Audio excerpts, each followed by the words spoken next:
Hey guys, welcome back to another video. And today, I'm going to be tearing down this Pentium 3 custom built desktop PC with Windows 98 on it. So, yeah, you can just take a look at it real quick. And this does have two CD drives. This one has ejection issues, so if you press the button, sometimes it'll come out, sometimes it won't. And this one doesn't read it doesn't read CDs. And yeah, there's no 2.3.5 inch cover here. I do have a floppy drive here.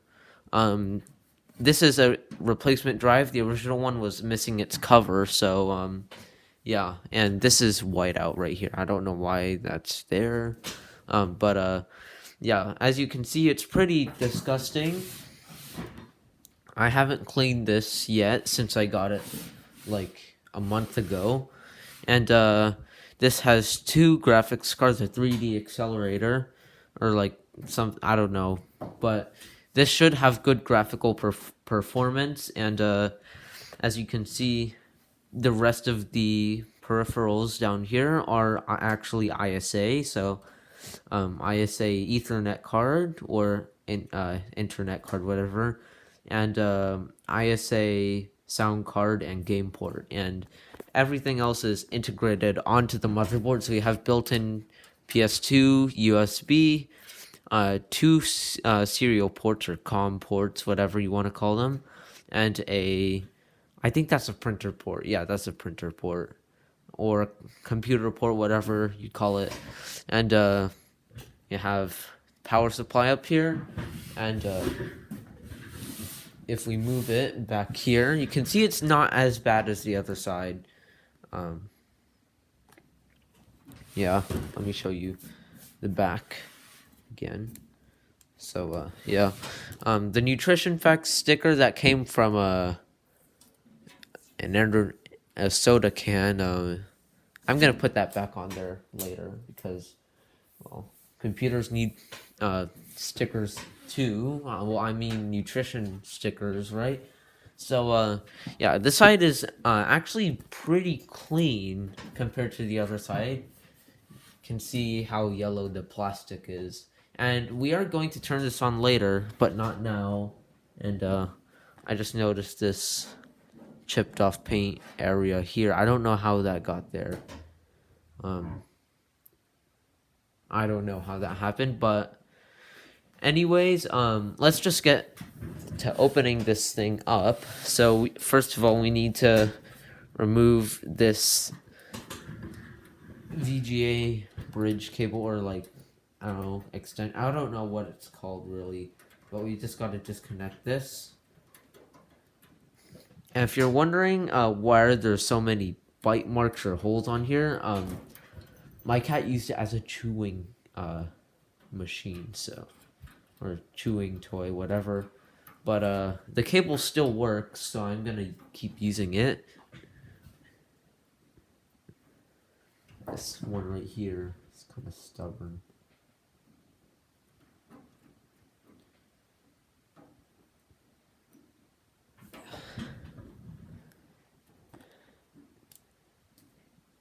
And I don't have an extra PCI slot cover too, so that's gonna stay open for a while.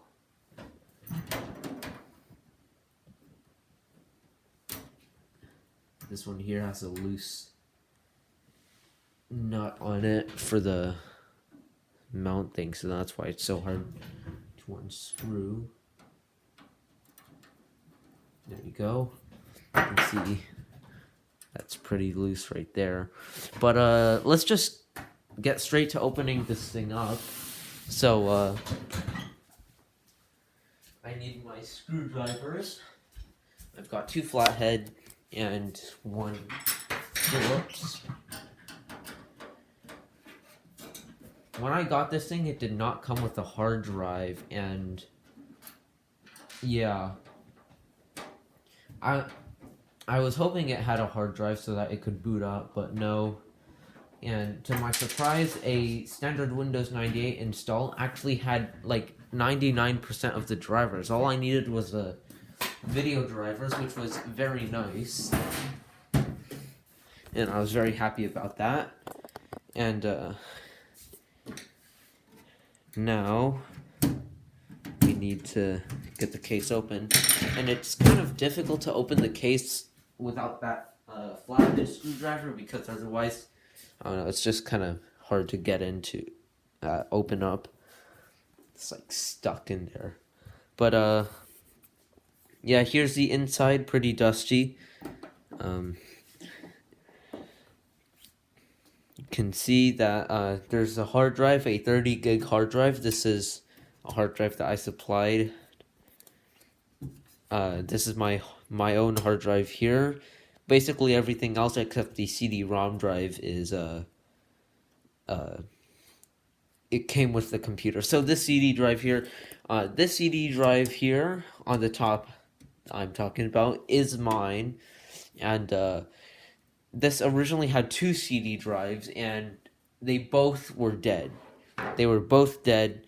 They did not read any discs. They would open up, but like they just wouldn't read it. So yeah, that was kind of unfortunate. I didn't really have any more beige CD drives left to use.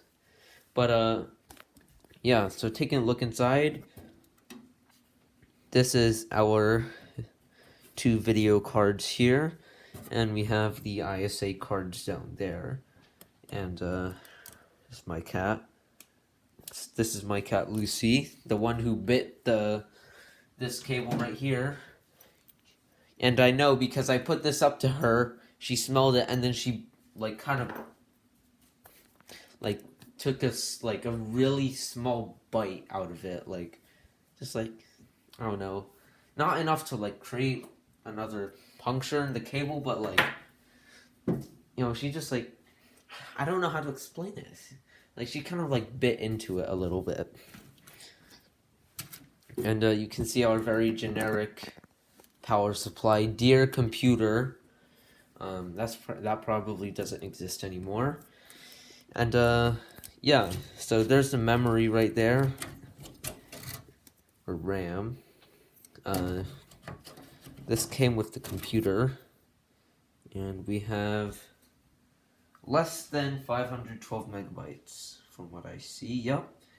One 128 megabyte stick and a 256 megabyte stick. So yeah, not much RAM. Good enough for Windows 98. Windows 2000 and Windows XP probably okay. But yeah, let's just start off by getting some of these cards out. Video cards. So can get the AGP card out. This is a diamond multimedia card.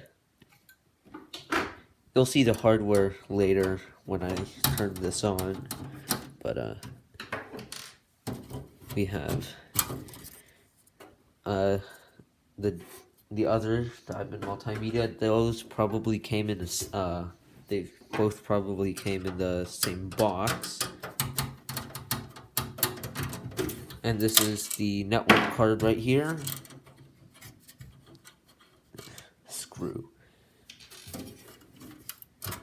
So, ISA network card. Actually, these are also mine. I put these in here because this computer did not come with any of these. So, yeah, no networking, no sound. So you can see here, this is an Intel network card.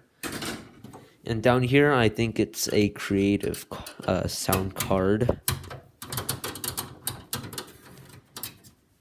So we can take that out.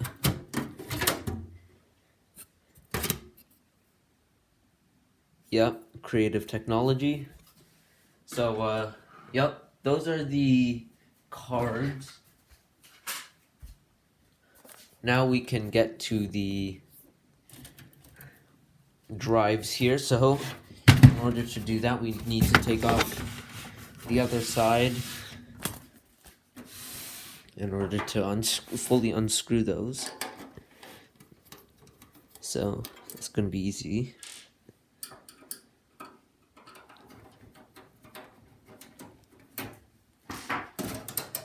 This side comes off very easily compared to the other side. And yeah, there we go. So first of all, the CD drives. So we can start disconnecting those. So we have an Acer CD drive and the other one, I don't know the brand, but we can take a look at that soon, once we get them out. So first of all, I'm screwing the lower one here.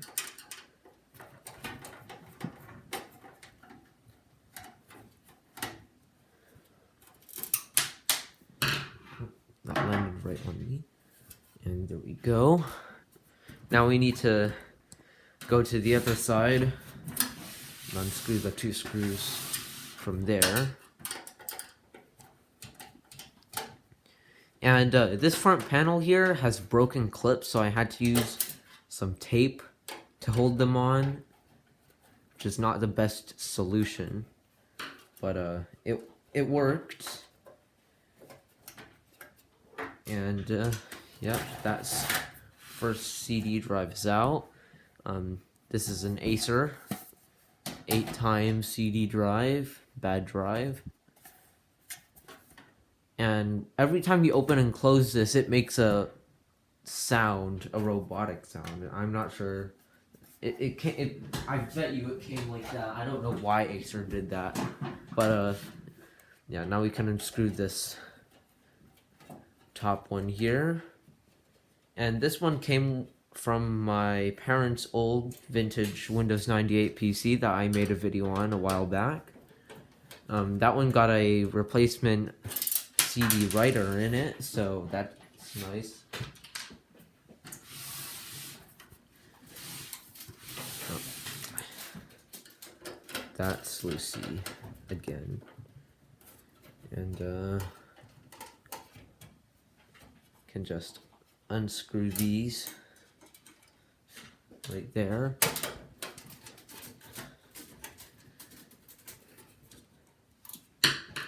And comes out, and this is a Toshiba drive. Oh, okay, so this is a Toshiba CD-ROM drive.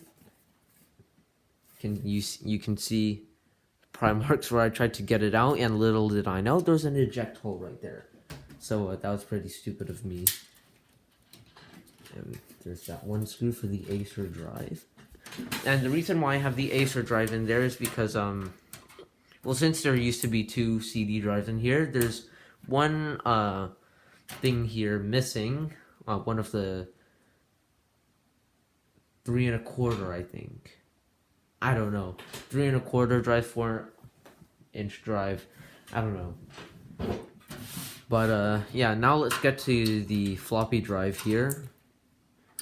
There used to be a zip drive in here that I put in myself, but of course that zip drive was also broken, and sometimes it would not insert properly. So you would insert a zip disk and it would not work. And I only have 3 zip disks. So yeah, I had to make sure that I didn't damage the zip disks. So yeah, and there we go. Now we can get this floppy drive out, and this I got as a standalone drive, so it actually did come with a computer, but that computer came without the case. So it came with everything except the hard drive and a few of the cables. Yeah, it came with its original power supply, but unfortunately the cables for that power supply were cut off. But yeah, here's our no-name floppy drive. Actually, nope, never mind. It's a TAC drive. I just removed the cover here. So it's a TIAC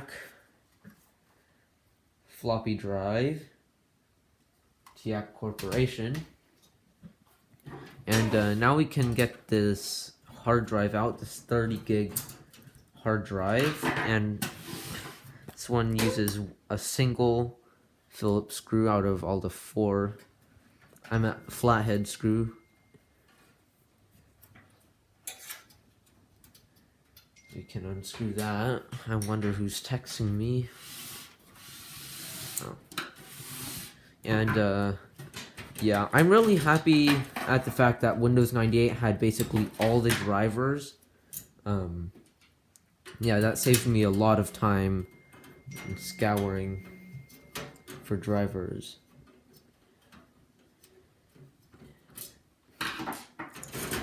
Okay. And wait, yeah, the Western Digital 30 gig IDE hard drive. That's nice. And yeah, now we can, I guess, get to some of the other stuff here.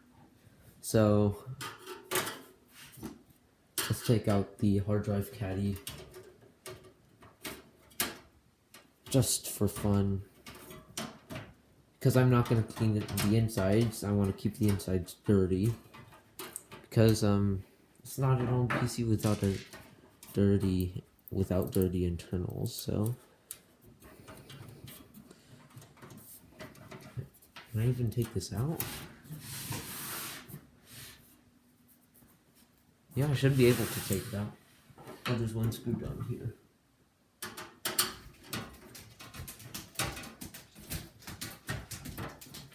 Lucy really likes to sharpen her nails.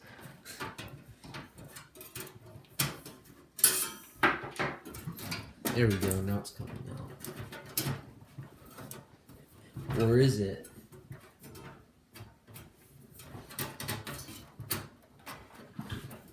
Okay, yeah, I should be able to come out here. There's no screws on this side holding it in.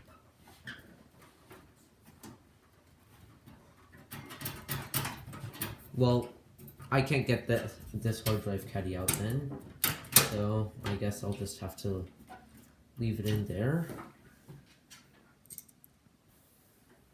So I'm gonna screw it back.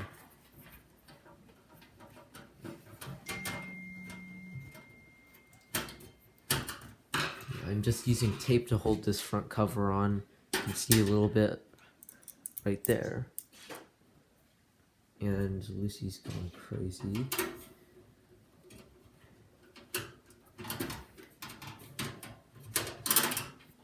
And this fan here, I don't know how to get it out. How do you get it out?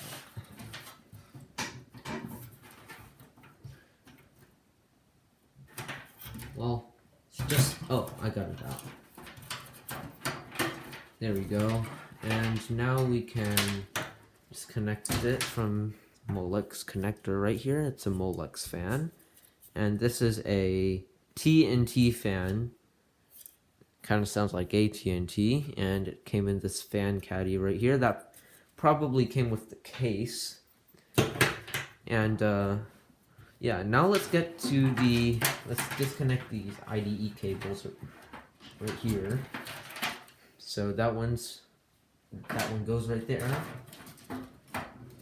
This one is for the hard drive. This one is for floppy drives. It's floppy drive cable. Don't know what the floppy drive cable is called, but yeah. And we can just unroute that fan, and then we can get the power supply out. So yeah, it's gonna be nice.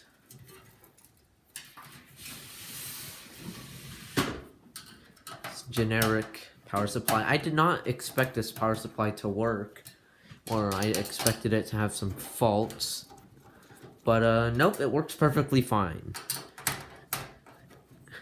Which I'm really happy about, because, well, I only have a few power supplies here that don't have the extra 4-pin connector that would connect to the 4-pin one connector on the motherboard, and then there's the power supply. There we go. Dear computer. I guess they used good. They made a good power supply then because, well, it worked, or it works fine.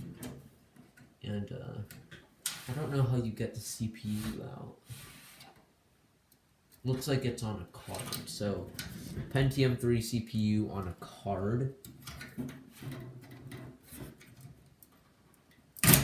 Oh.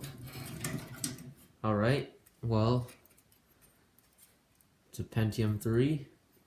Let's see if we can get this off here.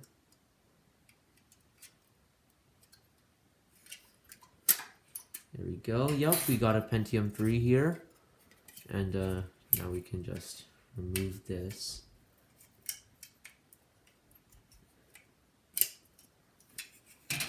Yep, and this is a Pentium 3 CPU on a card. Looks like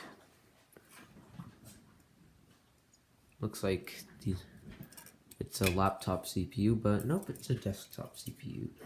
And looks like this thing got hot, really hot, because the thermal pad here is somewhat melted. Well, it looks melted. But yep, let's get it back together. Get this metal plate back in here.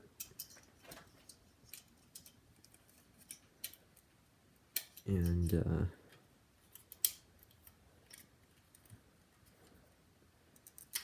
oh wait, might go in the other way. Yep, goes in this way. And yep, that's our Pentium 3 CPU.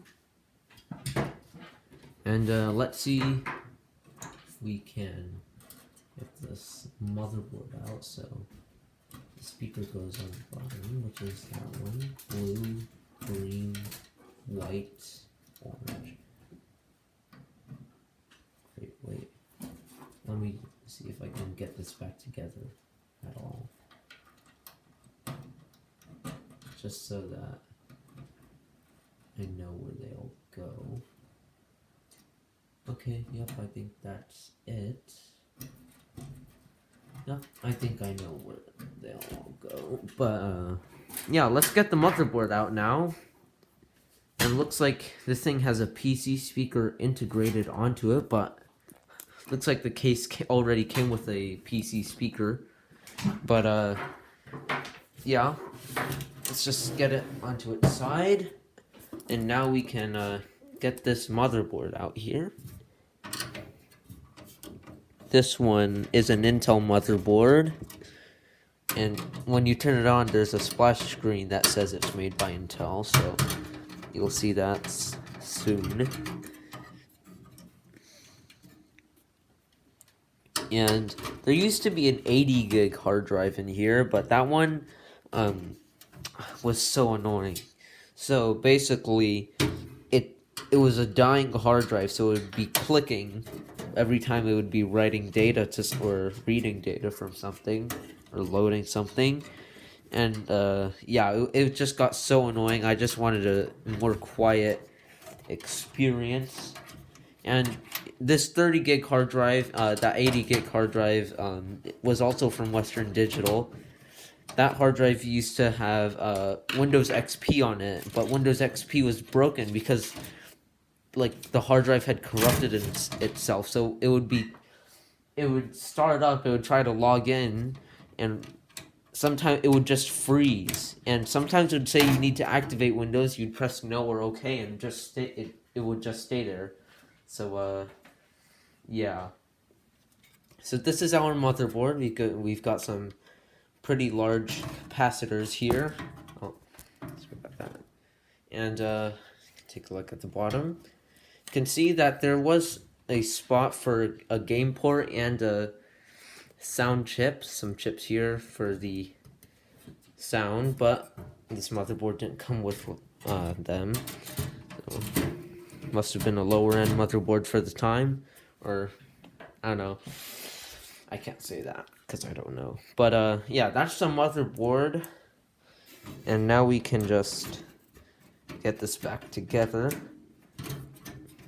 Yep.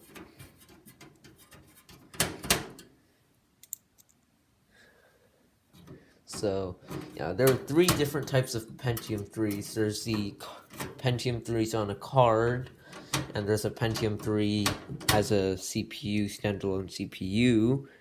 There is a laptop Pentium 3. Oh, that's the wrong screw hole.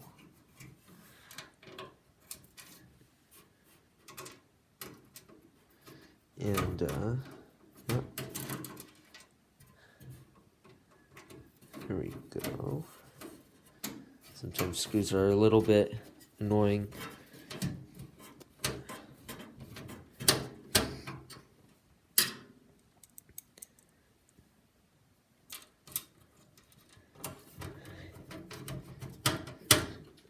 So there we go.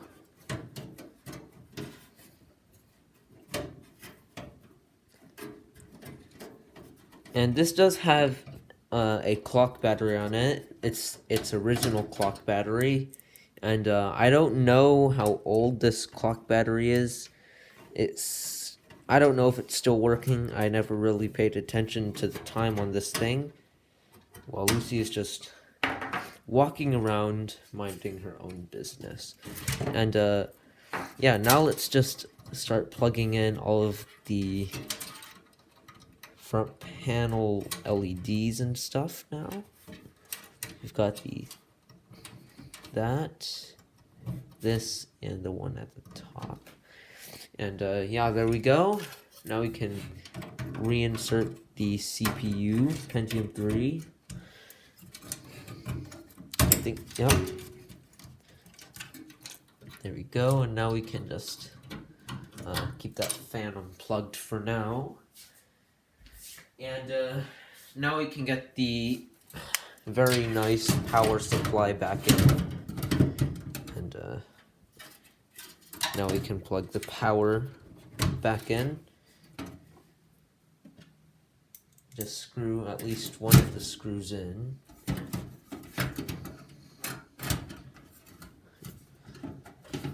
And then we can put it back up.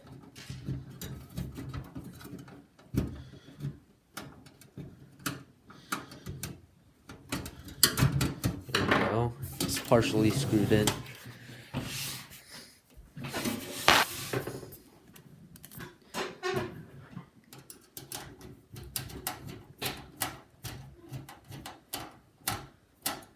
Lucy, if you want to get out of my room, you can just ask by going to the door and meowing or something. I don't know if he wants to get out of this room, but I'll do that later.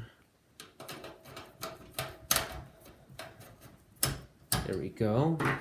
So our power supply is back in. Can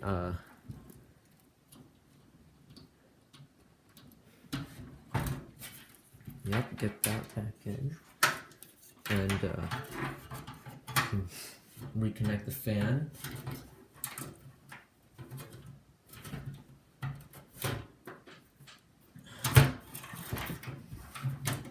It's kind of hard to get back in here. Clip back in. We use a... Nope. What if I do it the other way? No, it doesn't. No, it's not like that. Yeah, trying to get this fan back in.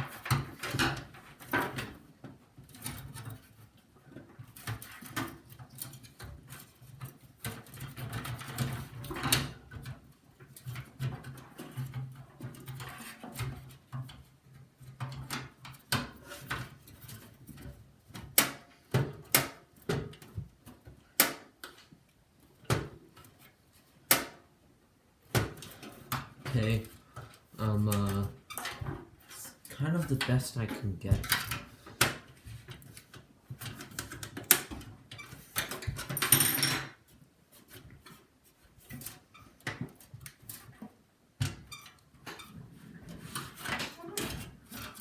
That's why. Fan cable is kind of like stuck.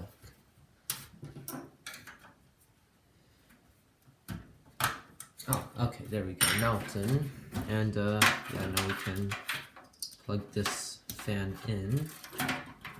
And I'll probably just do a time lapse for the rest of the assembling of the computer because it's gonna take a while.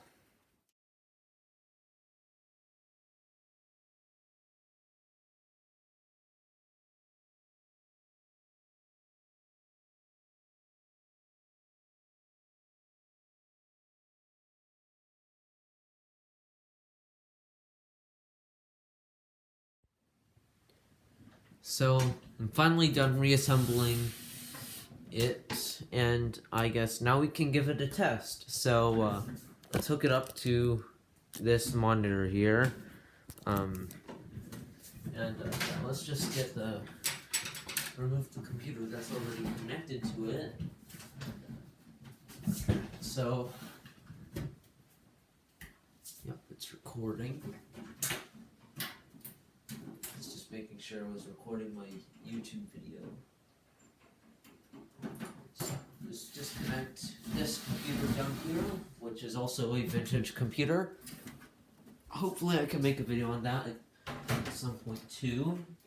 That one is the only drivers that one has is probably a few basic drivers and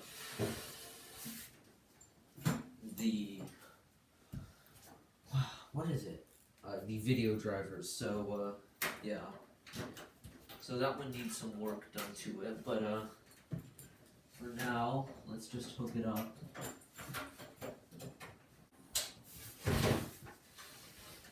So yeah, let's go ahead and turn it on.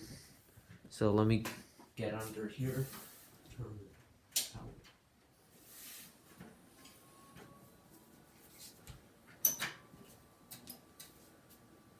Just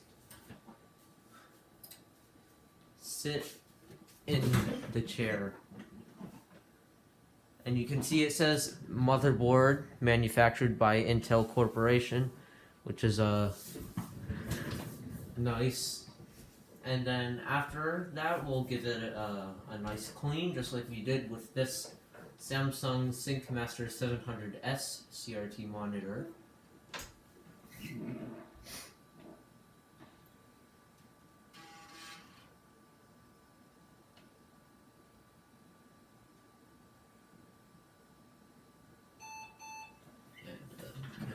F1 to resume. And there we go. It looks like the monitor needs some readjusting.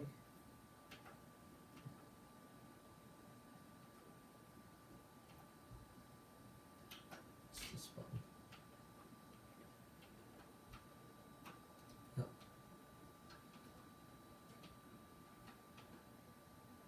Here we go.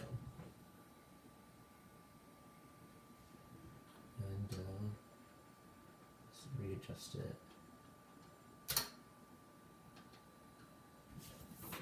Looks good enough. And yeah, all of this here is new hardware, the mouse, the keyboard, even the monitor, because yeah. So it looks like needs some adjusting for the resolution, but it's working. You can see the diamond right click thing, change that. And yeah, let's go to the computer properties here in Device Manager. So the display adapter it has is a Diamond Viper V550 for Windows 95. The Windows 98 driver just, I could not unzip it even with WinZip here somewhere. Yep, WinZip. And floppy drive, standard floppy drive controller, hard disk controller, Intel controllers, and yeah.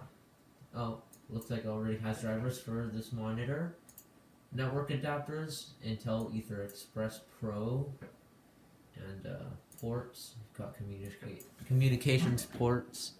Let's just zoom in there. And sound. You've got 3D FX Voodoo Creative Sound Blaster 16 plug and play. System devices, that's just chipset, and universal serial bus controllers, which is some Intel thingy, and yeah, it's a pretty nice vintage computer. It's good for retro games and stuff, because it's got not. I don't think it's a bad. It's probably got a nice video card in there. Yeah. So let's just shut it down, and since I know it's working, we can turn this monitor off and bring the camera back. Turn off this computer, plug everything. And yeah, so now So now, why is it up like that? Okay, so now we can just start to clean this computer. First of all, we need to get the side panel back on, so we can do that now.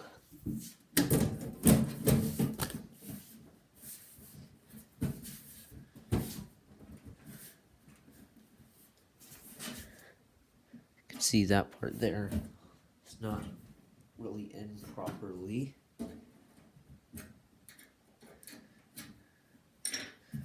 Yeah, that part isn't in all the way.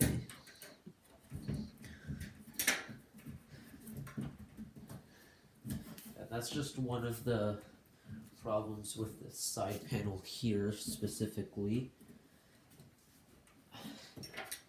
Also can't get it in all the way.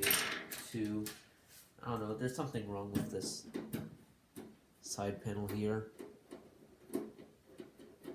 But let's just screw it in first.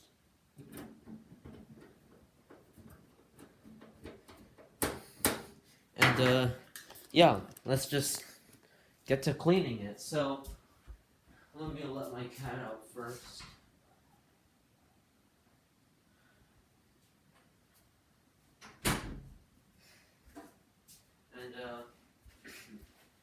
Let's get our paper towels and isopropyl alcohol.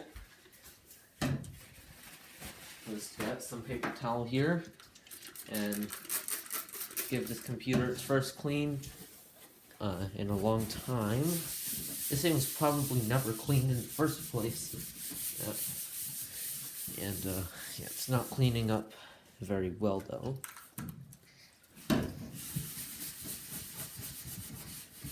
But I think with enough scrubbing, it should come off. Let's just first give it a basic wipe down. See, it's already disgusting. The side panel's not looking much better. We can clean off the top here.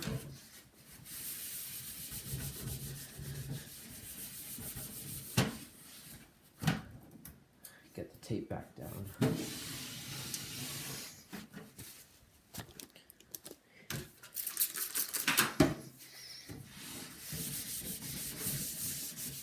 Now this side is more clean than the other side, so yeah. And now the front, which is pretty disgusting, can spray that.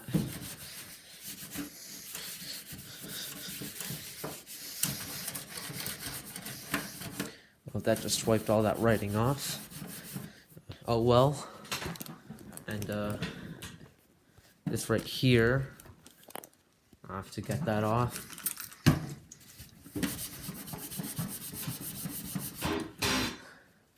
See all that white out on there.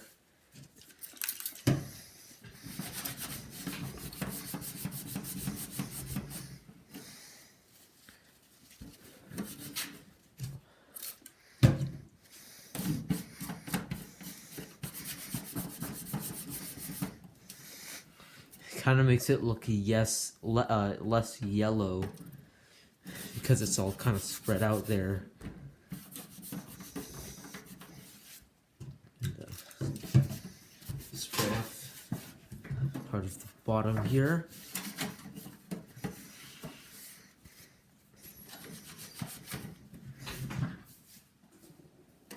Now we can spray actual bottom side of this computer. Get some more paper towel.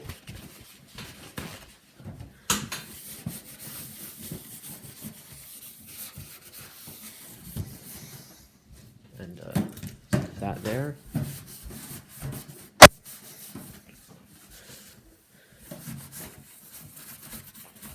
There we go. And now the back of the computer, which is pretty disgusting, but not as bad as the front.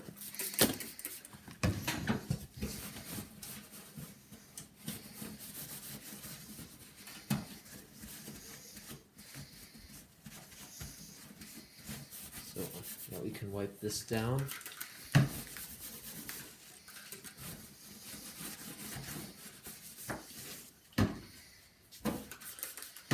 And spray down this side one last time before you do the baking soda technique. So let's put it on its side here. And let's get a sponge. And get some baking soda here. And then we can wet this sponge here. So I've got a nice sponge. I've got my baking soda in this old jar here, plastic jar. And then we've got the water bottle cap here that's supposed to scoop it out. It doesn't do a very good job at it. And yeah, let's just spread it out here.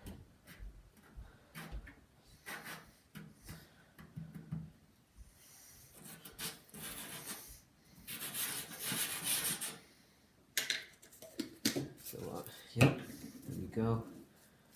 And let's see if this works. So we can try it with a little bit down here. And yeah, it's working pretty well. You can see that dirt here. Now it's mostly gone. So yeah, I'm so glad I found out about this technique. It saved me, I guess. And yeah, but the sponge does get dirty over time, and you know, you need to swap it out, or you'll need to swap it out over, you know, as it gets used. But let's see if it can help with some of this back here, but let's just dry it off.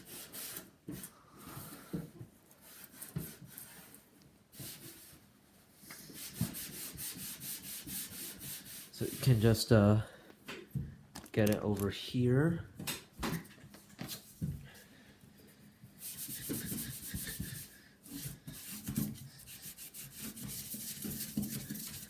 Get some of the bottom here, which is actually working on the metal. I'm gonna need some new paper towel soon. And there's gonna be a lot of residue left over. But it's looking brand new. Basically, well, not brand new, it's looking 10 times better. Sorry, you guys can't really see it here, but you've already seen me clean off the majority of the dirt. So, yeah. I'll probably do some extra cleaning on this off camera when the video ends. But, yeah. Now we can get to the top here, which isn't as dirty. but still deserves a good clean.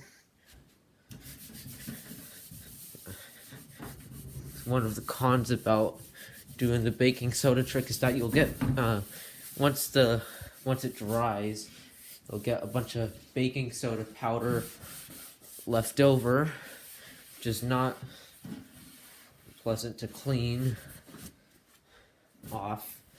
And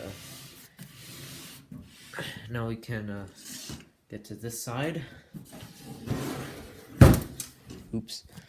And, yeah, this side is now looking worse than that other side since I cleaned that side of the computer. You can see over there.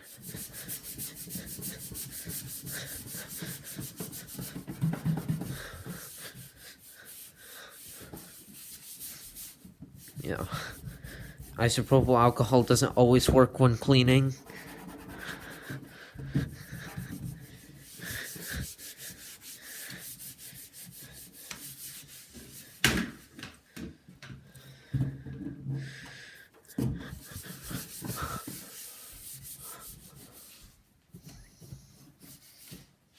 Oops, I dropped it. You can see how dirty the sponge is, and now we can just wipe it down with some isopropyl alcohol.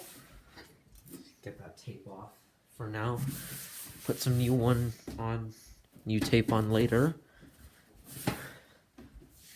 And you can see the computer's already looking a lot better. So now we can spray this down with isopropyl alcohol. It's looking very nice. A little bit of dirt up here.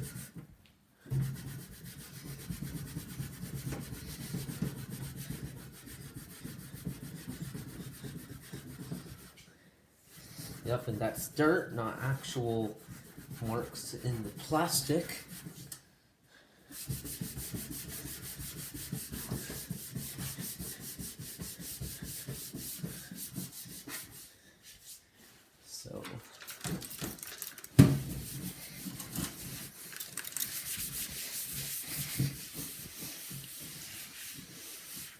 So the top up here does need some more baking soda, and now we can flip it to top again.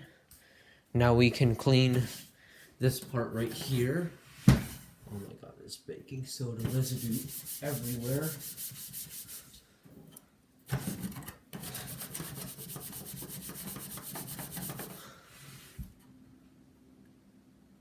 we go.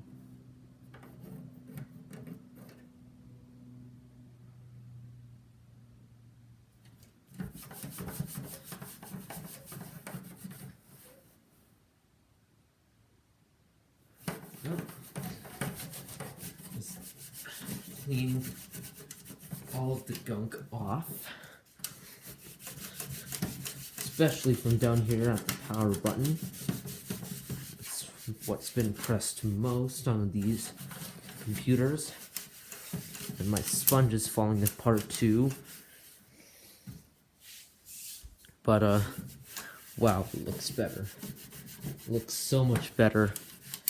It's not even as yellowed as I thought it would have been, too. So, I guess that's a bonus. Let's just clean my workspace over here.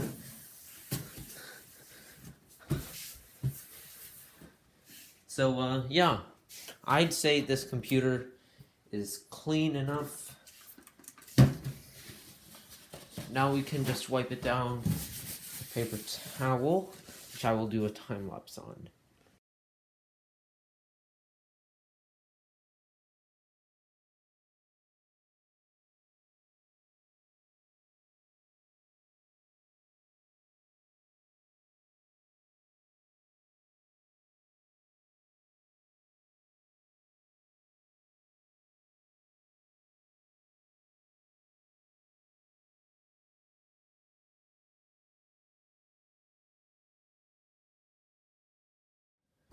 So, Yeah, I'm done cleaning the computer.